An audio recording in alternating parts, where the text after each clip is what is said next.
Chaque année, des millions de tonnes de déchets plastiques sont déversés dans nos océans, transformant des eaux cristallines en une soupe synthétique. Cette omniprésence du plastique révèle une réalité frappante. Nous vivons désormais dans ce que l'on pourrait appeler l'ère du plastique. Le terme plasticocène désigne une époque géologique dominée par des matériaux artificiels, principalement le plastique. C'est un appel à la conscience, un signal d'alarme indiquant que nos océans ne sont pas seulement de lointaines étendues d'eau, mais des éléments vitaux de notre propre survie, qui s'étouffent aujourd'hui avec les innovations même que nous avons célébrées. De la surface de la banquise arctique aux fosses les plus profondes du Pacifique, les déchets plastiques sont partout, déployant silencieusement une crise environnementale d'une ampleur sans précédent. Le voyage des déchets plastiques commence bien avant qu'ils n'atteignent l'océan. Il commence par notre consommation quotidienne, emballages plastiques, gobelets jetables, pailles, etc. Ces objets, utilisés brièvement, entament un long voyage, souvent éternel, à travers la planète. La plupart de ces plastiques ne sont pas biodégradables. Ils se décomposent simplement en morceaux plus petits, devenant des microplastiques. Ces microplastiques sont ensuite transportés par le vent et l'eau dans nos océans, s'accumulant au fil du temps pour former ce que l'on appelle parfois la plasticroûte, une couche de débris plastiques fusionnés avec des matériaux naturels. La production de plastique dérivée des combustibles fossiles témoigne de l'ingéniosité humaine, mais aussi de notre manque de clairvoyance. Alors que la production mondiale de plastique continue de grimper en flèche, les voies d'accès des déchets plastiques à nos océans n'ont fait que s'élargir.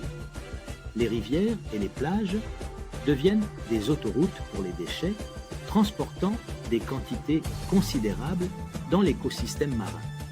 L'impact visuel à lui seul est stupéfiant, mais les perturbations sous-jacentes des processus naturels sont encore plus préoccupantes. Chaque année, la situation s'aggrave, les courants océaniques répandant ces plastiques aux quatre coins du globe. L'ironie du plastique réside dans sa durabilité. Commercialisé pour sa capacité à durer, il devient une malédiction environnementale en s'accumulant, créant des paysages de déchets qui peuvent subsister pendant des siècles. En nous intéressant de plus près à cette question, nous constatons que la lutte contre la pollution plastique exige une compréhension globale de ses origines et du cycle incessant de consommation et de gaspillage qui l'alimente. Les conséquences de la pollution plastique vont au-delà de la dégradation de l'environnement. Elles s'inscrivent profondément dans le domaine de la santé humaine.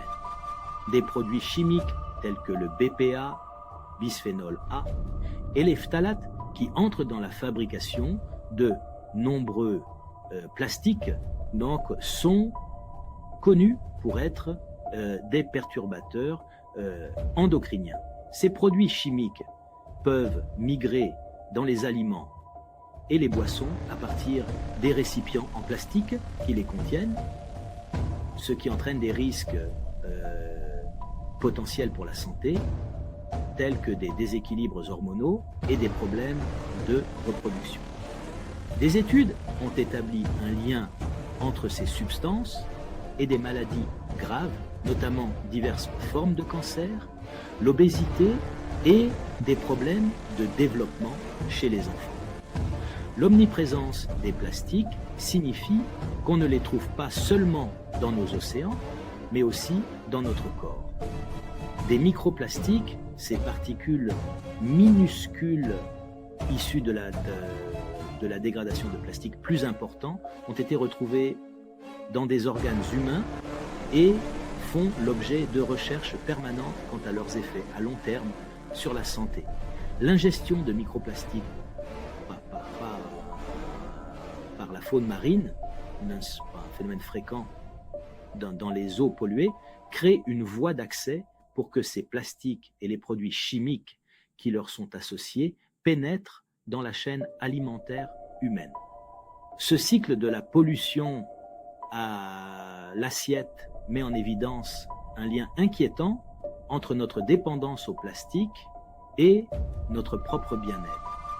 Au fur et à mesure que nous décryptons les interactions complexes entre les plastiques et la santé, il devient évident que le coût réel de la pollution plastique n'est pas seulement écologique, il est personnel, insidieux et profondément troublant.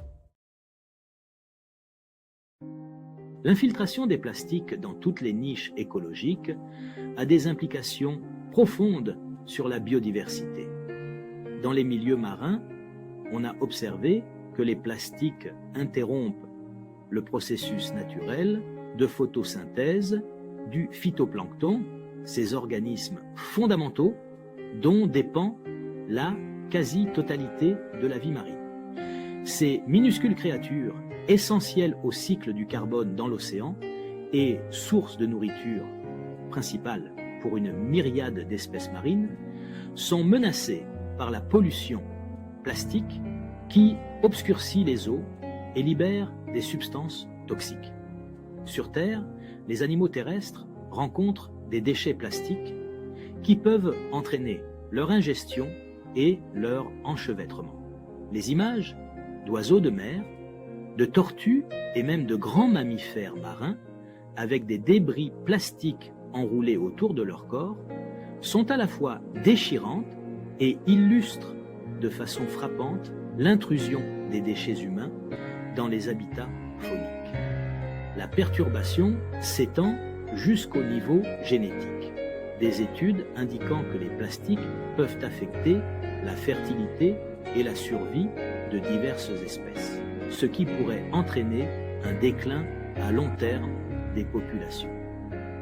Les effets en cascade de ces perturbations peuvent altérer les écosystèmes, entraînant des changements imprévisibles de la biodiversité.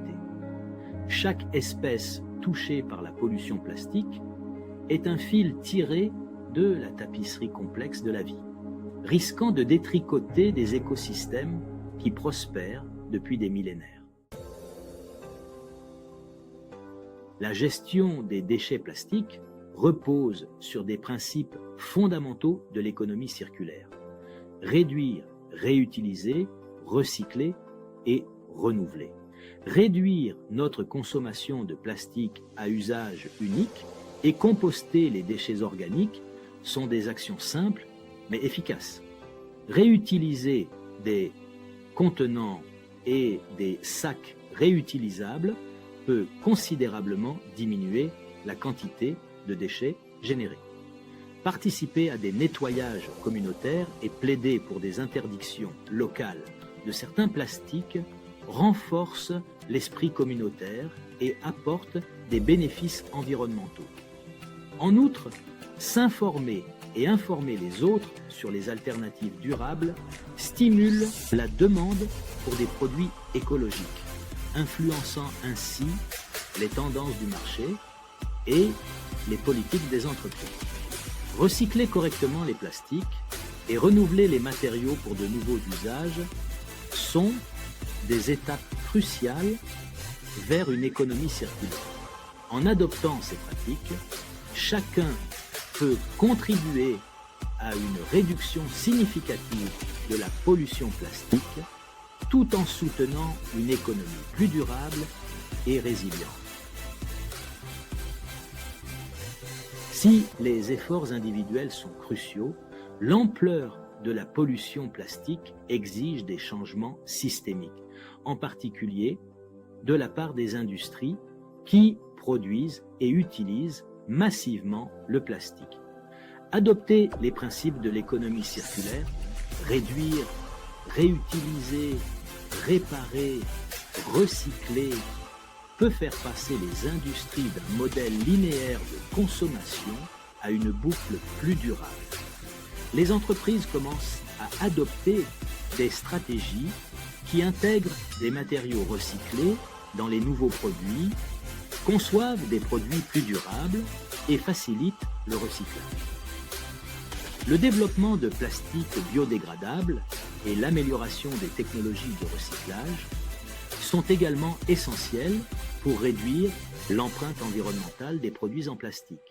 Les gouvernements peuvent soutenir ces efforts en mettant en œuvre des politiques qui encouragent les pratiques durables et pénalisent celles qui sont source de gaspillage. La transition vers une économie circulaire permet non seulement de réduire les déchets, mais aussi de favoriser l'innovation et de stimuler la croissance économique. Il s'agit d'une approche globale qui exige la collaboration de tous les secteurs et de toutes les disciplines afin de repenser et de reconstruire le cycle de vie des produits dans le respect du monde naturel.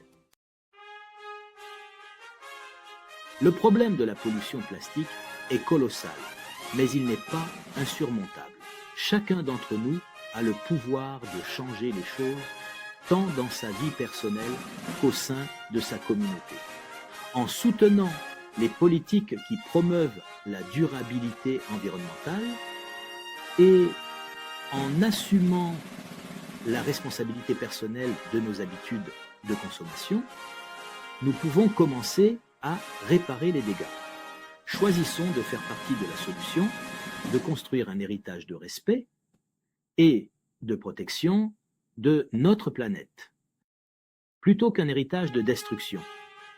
Il est temps d'agir, de s'engager et de se transformer. Ensemble, nous pouvons tracer la voie vers une planète plus propre et plus saine, un avenir où la beauté et la biodiversité de la Terre seront protégées et chéries. Faisons en sorte que le prochain chapitre de notre histoire ne soit pas celui du plasticocène, mais celui du rétablissement, de la résilience et du respect du monde naturel.